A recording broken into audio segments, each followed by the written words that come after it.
Welcome to the Podcast Brunch Club podcast. I'm Adela, founder of PBC, and as always, I'm joined by Sarah, chapter leader of our Houston chapter and founder of Audible Feast. Today, we'll discuss the podcast listening list on conspiracy. Podcast Brunch Club members worldwide listen to and discuss the list, and you are always welcome to join them. Go to podcastbrunchclub.com to learn how. Yep. And this month's list included some truly fascinating episodes. We had episodes from The Anthill, from Throughline, Future Hindsight, Wind of Change, and Rabbit Hole. Yeah, so you can find the entire playlist at podcastbrunchclub.com/conspiracy. And Sarah, what were your takeaways? Well, I loved this listening list this month. So it was a big 2 thumbs up for me. I guess, we've said this before. I feel like sometimes when I'm not sure what the listening list is really going to be about, those are the best ones because I'm like, oh, I didn't think this was the direction it was going to go. And then, I never thought of conspiracy in this way or whatever. I know that you put this playlist together, and I think you did a great job. I didn't know that before we just talked before this. But I was thinking, I thought that the episodes were put together very thoughtfully. Like, I felt really appreciative that at least a couple of the episodes talked about what's conspiracy versus conspiracy theory, and how I really liked the various, I think, again, more than one of them hit on this point that conspiracy is sometimes true. Like there are conspiracies. Right. Like, it's not like a conspiracy is not a wackadoodle like thing. There are conspiracies to do things and or to achieve some kind of goal. And I don't know. I thought that was really great to kind of have this historical perspective and this education piece about conspiracy, especially about conspiracy in the United States, and kind of how some of those thought processes and philosophies kind of even defined the U.S. Yeah. Right. Yeah. So I'm guessing that was a conscious choice on your part. It's always building a playlist is a lot harder than people think. Sometimes, like, you think you're gonna, I'm gonna include an episode about this, and I'm gonna include an episode about that, and then you have a really hard time finding exactly the right episodes. I did this one. It was sort of like, yes, I put it together, but I like to call it community curated, because I did put a call out on the Facebook group to ask for recommendations, and I listened to a lot of the recommendations and tried to piece it together the best I could. I wanted to include, because we have so many chapters all over the world, I can't, the Throughline one was a little tough, and the Future Hindsight one was a little tough because they were very focused on the United States. And we have so many chapters in other countries that I don't want, I need to be very conscious of how the playlists are built. So I found the Anthill podcast and listened to all 5 of the episodes in that mini series, because that was part 3 of a mini series about conspiracies. So that I would highly recommend that entire series, actually, if you liked that episode. It goes into the past, the present, the future, the psychology of conspiracy theories, and it's very well researched. So yeah, and then I also wanted to include some fun ones, some ones that were like about theories. So that's why like Wind of Change was in there, and then even Rabbit Hole, which wasn't so much fun, but Rabbit Hole was a little bit more about like, let's watch the process happen. Let's see how do people even come to believe in conspiracy theories? Yeah. And I went to the virtual chapter meeting last weekend, and somebody was saying that they remember hearing the statistic, and I don't remember if it was in one of these episodes or not, that 51% of people believe a conspiracy. And I don't know if that's in the United States or whatever. And actually, after having the discussion about conspiracies, I'm surprised it's not higher than 51%. That's very interesting, because we had our PBC Houston chapter meetup this weekend as well. And it was the first one that we had since all of this craziness began. And it was, first of all, shout out to my Houston friends. It was really nice to see everybody. And it was nice. Like, I haven't been to one of the overall virtual meetings either. But it was really nice to see the people that, some of the regulars, right? Some of the people you have seen many times, and just connect still in that way. It's truly, it's like having that nice human connection, somebody that you don't live with and somebody you don't work with. It's just great. Mm-hmm. So shout out to them. I was really happy to see them. But we talked about that one question on the playlist. Like, do you believe in any conspiracies, or have you, has this changed your view on, believing in any conspiracies? And everybody was kind of like, no, we don't believe in any. And so that's funny that you're saying, like, you would think maybe after listening, there are more people that do believe in different conspiracy theories. Well, I think there's obviously a very negative connotation to, like, I believe in a conspiracy theory. Right. And so people just don't think it's a conspiracy theory. They just think of it as truth, right? True. Like, yeah. I think that in their own head, they probably don't even define it as a conspiracy theory. Like, yeah. Like, some people might define, the election of Donald Trump as like there was a conspiracy there. And I bet a lot of people will believe that, but they wouldn't define it as a conspiracy theory. They just define it, or right. So they define it as truth. So, like, I think that there's just like a fundamental problem in even asking people the question, right? Yeah. Because of just the nature of what a conspiracy and conspiracy theory is. Mm-hmm. And also just the connotation that comes along with it. Like, you don't want to be seen as like this lunatic who believes these crazy things like Elvis is alive, right? But like there are some, and like I think we need to say from the outset that a conspiracy is not necessarily false, or a conspiracy theory is not necessarily false. Mm-hmm. There are many, many, many conspiracy theories that turned out to be true. True. Mm-hmm. So... yeah, I mean, speaking of Wind of Change, which we both liked, and we talked about last month. I think the way that podcast kind of ended up in the end too, it's still, I mean, we don't want to spoil anything for anybody, but I still think you could believe one way or the other. Like, you could believe that there is a conspiracy there, or you could believe that there's not.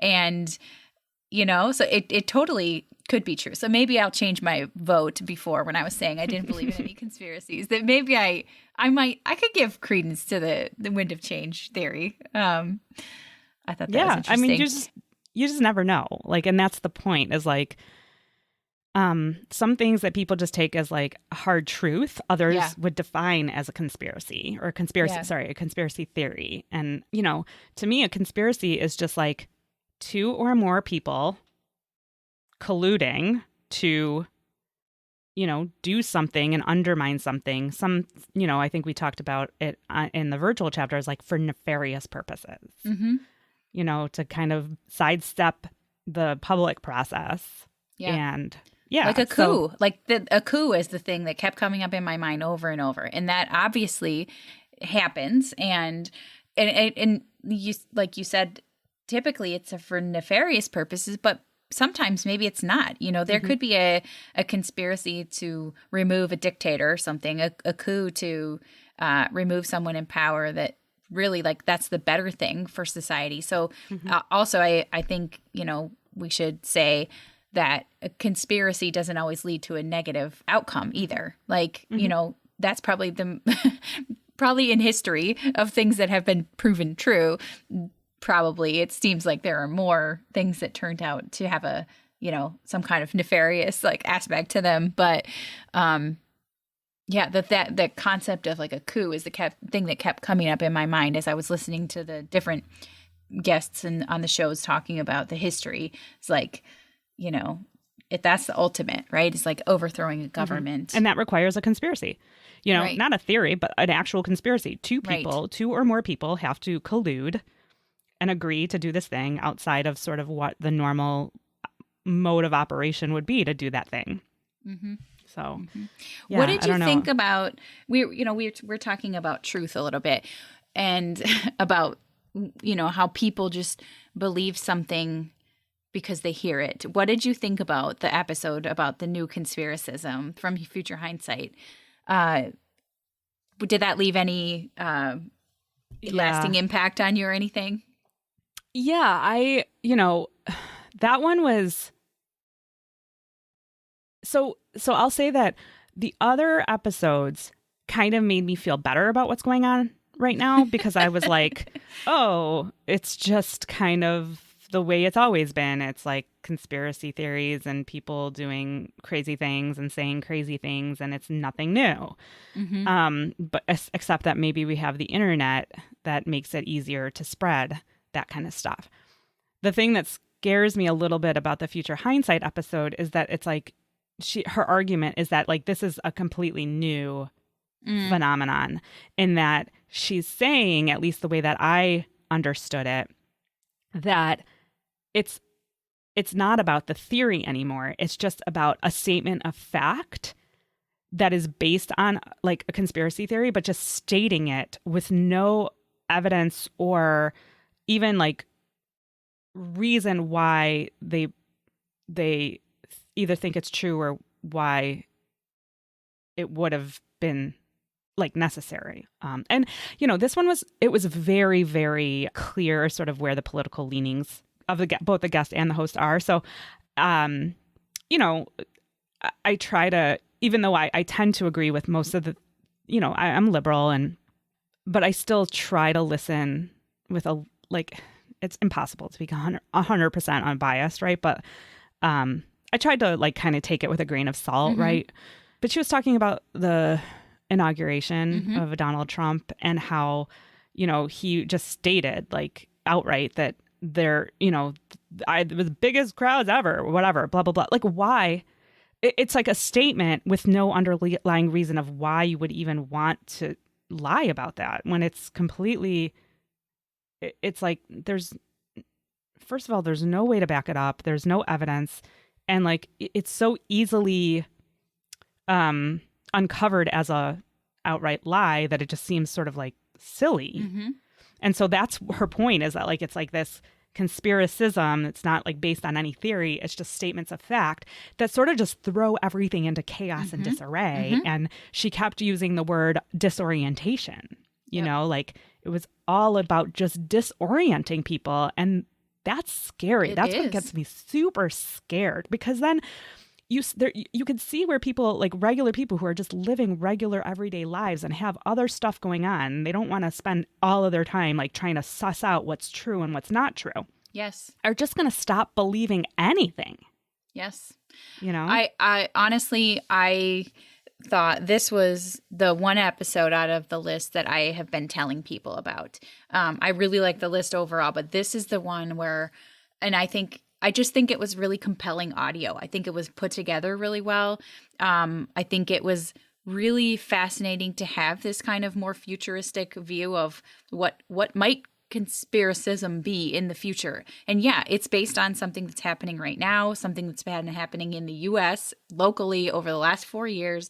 So yeah, it's kind of isolated. I don't think you can necessarily extrapolate that and say this is a new whatever, a new philosophy, a new theory. But I think because we live here and we see it, like it was so like, I don't know what the word is, but just kind of smacked me in the face, kind of to say, oh yeah, this leader literally lies about everything. And you're right. It's because people it's this chaos and this disorientation. People don't have the time to think about, or to spend thinking about critically, is this true and should I believe this? And then you get this, confirmation bias from people that are around you, or our leader of this country. I will say that with a lowercase L, not capital L. I can't even call him president.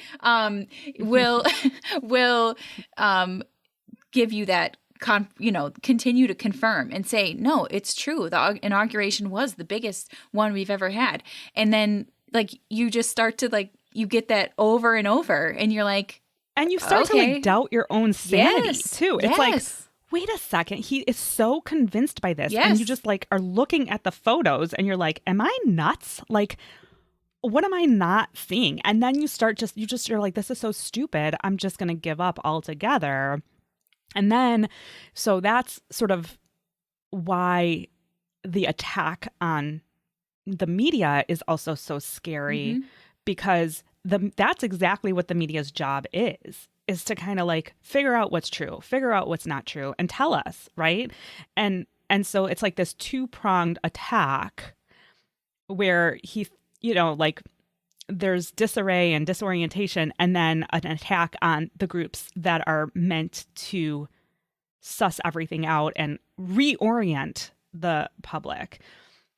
So it is quite scary. And that one is the one that's sort of like, I really enjoyed it, but I was like, oh God. You almost don't want to listen to more. You're like, oh, I don't like this. I'm like, well, I'd rather sort of stick my head in the sand. This one really, we were so lucky in our local chapter. We had a professor of psychology and social psychology come to our meeting. It was like the perfect person to come. And he talked to us about this concept of motivated reasoning. And I want to like read a quick little paragraph. It's from Psychology to Get Today about what motivated reasoning is. And it ties so into what we're talking about. So it says, to maintain positive self-regard, people unwittingly discount unflattering or troubling information that contradicts their self-image. Individuals engage in motivated reasoning as a way to avoid or lessen cognitive dissonance, which is the mental discomfort people experience when confronted by contradictory information, especially on matters that directly relate to their comfort, happiness, and mental health. Rather than re-examining a contradiction, it's much easier to dismiss it. So it's like this is so innate. It's human. It's like we're like it takes so much effort. It's like really difficult to like question and say, should I be believing this? And you're right. Then it's like leads to this self-doubt thing. Like, wait, is my initial like instinct wrong? And questioning your own instinct feels terrible. And then I feel like there's this other element of like over time of just like exhaustion about it. So I feel like that could also explain why, like, as we age, we're just like more and more set in our beliefs and our ways, because we're just so freaking tired of like questioning everything. And, we're just like, whatever. I believe what I believe. It doesn't even matter anymore. And that's it, because I can't, if this was the status quo, I could easily see myself getting so tired, just exhausted of it. So it is quite scary. And I think you also mentioned to me before, and I want to hear what he had to say, the same professor, about doomsday prepping. Yes.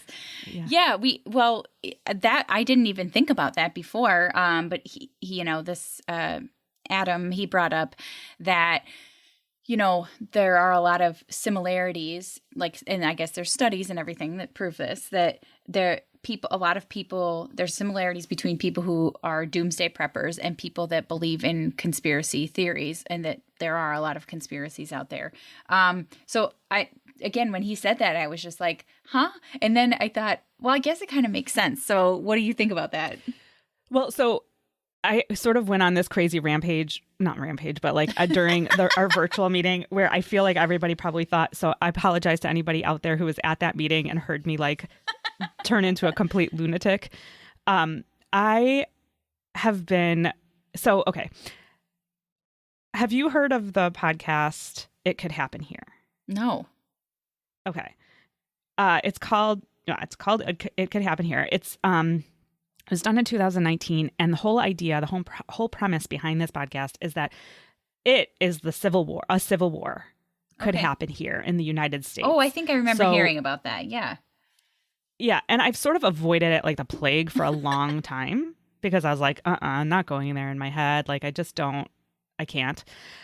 And then I decided to listen, because like it just feels scarier and scarier to me with the pandemic and the waves and then the protests and then the election coming up. Like, all of it just seems to be like really like just happening in a very short period of time. And I don't know how this is all going to roll out. So I stupidly decided to listen. It's excellent. It's excellently done. It's very well researched, but after 3 episodes, I had to be like, that's it. Nope, I'm not listening anymore. Because honestly, it made me want to start like stockpile food. and like get a gun license because I was like, he was like, okay, so this is how it would happen if it was started by the right, and this is how it would happen if it was started by the left. And he had this thing, he did it in like, I think the episode I listened to that talked about this was done in February of 2019. And he was like, okay, so this is what happens. There are protests in the street. It doesn't really matter why. There are just like something sparks protests. There are protests in the streets, and it spreads nationwide. And federal troops are deployed, and for the most part, it's calm. But then one of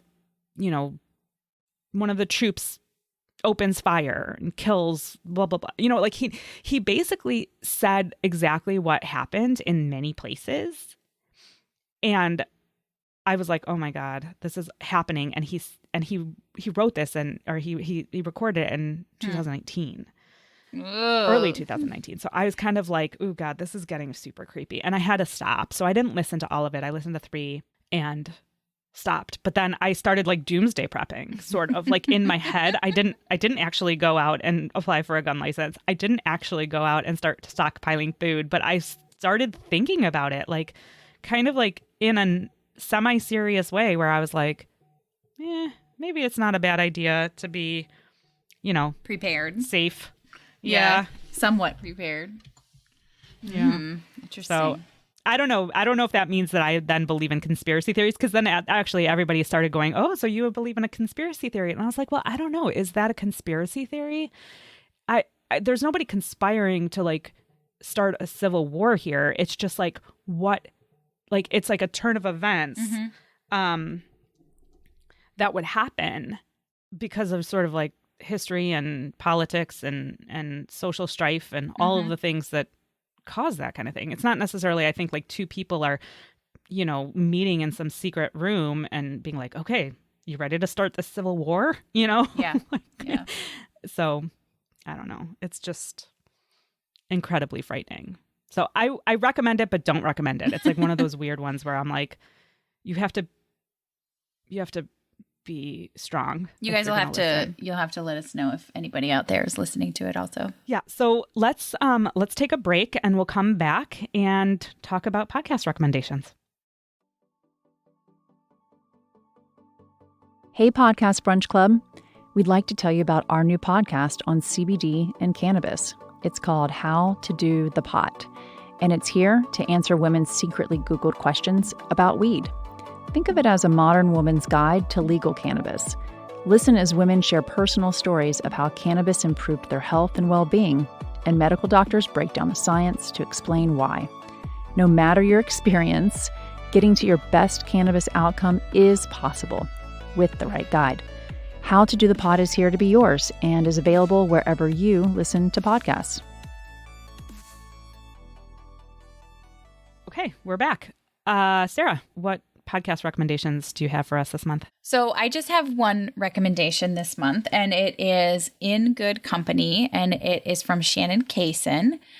So a lot of listeners probably recognize him from some other stuff he's done. He's been on This American Life in different segments, and he has his show that's just like him kind of pontificating and stuff, which is Homemade Stories with Shannon Kaysen. And then he's had some other shows as well, like some other forays into independent podcasting. So it's from Detroit, and I believe that's where he lives. And he goes out and interviews people who have either started a business in Detroit or who have like a couple of them have been people who have inherited a business from their family. So just people like trying to make a small business work in Detroit. And, Detroit's kind of just like the backdrop. It really could be, you could do this in other cities, but I just, I don't have a ton to say about it other than I pretty much like everything he does. Like, I feel like I want to nominate him for my Podcast Brunch Club Hall of Fame. But, I just think he is just an excellent storyteller. The way the cadence and the measured way that he speaks when telling stories is super captivating to me. And, these stories they're not about him, they're about the people that are trying to make it in these small businesses. But he like adds something to the story, you know, instead of, I think a lot of interviewers end up taking something away. I just really like his kind of like somewhat informal style. Like he's like talking to them like, hey, we're friends, you know? And so you feel like then you're listening to a couple of friends talk about their business, but it's not in like a bro way, you know, like, no offense to the bro podcasts out there, but you know, it's not in that like, oh, tell me about the 3 characteristics that you had that made you successful. And you know, what's your social media strategy, whatever. No, it's like, so how does this work with your family? Like, or, you know, is it weird to have inherited a business from your parents or whatever? Like, that's awesome. Like, that's really the questions I want to know the answers to. I don't care about somebody's, you know, personal, you know, philosophy about what made them successful. Like, I just like, I like the story. It's really totally like lifestyle, society, and culture, totally what exactly that niche of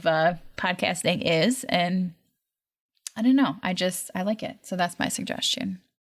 Yeah, he is a multi-winner of the Moth Story Slams. Yep. I know I've heard many of his stories on the Moth. He also lived in Chicago for a long time and then moved back to Detroit. And yeah, he's great. Actually, the way that you're describing that podcast sounds a little bit like In the Blocks. Out of the Blocks? Out of the Blocks. Yes. Yeah. Kind of like, real hyper local, like, hey, how are you doing? Like, what's your, how hyper local, like, what's the relation to the neighborhood that you're in? That kind of thing. Mm-hmm. Yeah, it is. It's like, it's kind of like Out of the Blocks, but making it a little bit more about a business. Yeah. So yeah. That's cool. That sounds really good. I just listened to an Out of the Blocks episode yesterday about businesses, actually about small businesses and some like area that they're gentrifying. So they're like all of these small vendors are having to close up shop because they're going to tear this big building down and rebuild it. So I can appreciate a good interviewer, and I can see how Shannon Kaysen would be a good, you know, type of person to, you know, have a real conversation. Yeah, exactly. What do you recommend for us this month? Yeah, so my recommendation is a little bit abnormal for me. It's a little out of my wheelhouse because it's sort of true crime. And a lot of people who listen to this podcast know that I'm not usually one to like true crime. But it's called Somebody, and it's set in Chicago, which is where I live, where I'm from. And it's done by a mother of a young man who was shot and then died essentially outside of a Chicago police department. And there's a whole backstory and an investigation, but like the Chicago Police Department, unsurprisingly, did a terrible job of investigating what happened to this poor young man. And this woman is just like this fierce, fierce mother who is like, I am going to find out what happened to my son. And so she basically goes on this investigation to try to figure out what happened with her son and how he was shot. And she talks to people that the police never even talked to, and she really sort of I wouldn't say solves the crime, but gets a little bit more clarity into like what happened. And it's really well done. And this woman is just like, she's wonderful. She's like a fierce mama who you just like, I want her on my side, you know? So I would recommend that. That's awesome. I will check it out. Yeah. So we also got a few recommendations from the PBC community, and we'll check them out now. Hi, this is Brian from Austin, Texas. My new favorite podcast is The Darkest Timeline, podcast from Dr. Ken Jeong and Joel McHale from Community. It's a spinoff from the Community TV show. They talk about Community and coronavirus because Ken Jeong, comedian and actor, is also a physician. And Joel McHale, if you know him from The Soup, they're both very funny. They get along really well. They talk about Community and the coronavirus. I love it. They have guests from the show. It's amazing. They're hilarious, and they talk about coronavirus and the show. All right. Welcome to Emily's Recommendations. I'm Emily. I'm coming to you from New York right now, and I wanted to recommend a couple of things. So I'm going to recommend based on category first, because I think it's easier to do it that way. My personal favorite type of podcast is audio drama, so I tend to know a lot more about audio dramas than your average gal.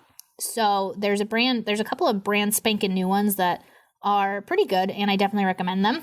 And the first one is Fairy. It's Minnow Beats Whale and American Public Radio. So if you guys liked Black Tapes and Tanis, that's the same production company, and it's pretty formulaic to what they normally do, so you'll feel right at home listening to that one. What it's about fairies and them being tracked down by like this suspicious Men in Black type of organization. There's also another audio drama called Baraska, which deals with this kind of crazy story that is about abduction and a treehouse and drug use and all kinds of different stuff. It's got a lot of themes that it ties together, but it's definitely a well-produced and well-written podcast. Definitely recommend that one for audio drama.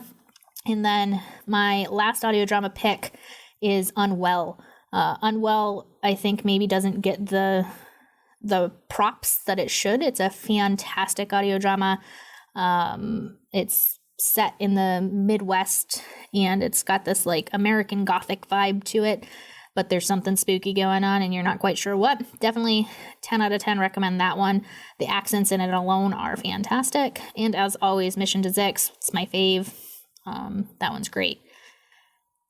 For non-audio drama ones, if you're big into living online and how social media affects our everyday life, Rabbit Hole is fantastic. So Rabbit Hole is done by New York Times, and what it talks about is the YouTube algorithm and how the YouTube algorithm affects people's political beliefs, and how the YouTube algorithm might actually be how we got to where we are now. So if that kind of stuff interests you, I definitely recommend that. Another one that kind of hits on those same topics is Your Undivided Attention. I just started this one the other day, and the first episode was jaw-dropping, so I definitely recommend it. I think that's it. Have a good day. If you have any thoughts or podcast recommendations that you'd like to share, send us an audio clip to podcast@podcastbrunchclub.com. Yeah, and before we wrap up, I just want to shout out a couple of other items in PBC News. So we posted a Q&A with the hosts of a podcast called Forgotten Women of Juarez. Our chapter leader in Oklahoma City, Mo, she did a Q&A with the two hosts. It's up on the PBC website, and I'll link to it from the show notes. And the other piece of news is that this should be coming out in August, and our theme will be apologies and saying sorry. And you'll be able to find the podcast listening list at podcastbrunchclub.com/apologies. Thanks for joining us this month. Happy listening. Thank you for listening and being a part of the Podcast Brunch Club community. Do you have any thoughts on our discussion this month? Send a message or voice memo to podcast@podcastbrunchclub.com. PBC is a passion project, and we rely on support from our global community to continue bringing people together in person and online. So if you feel like PBC has contributed to your life in any way, please consider becoming a patron or making a one-time donation.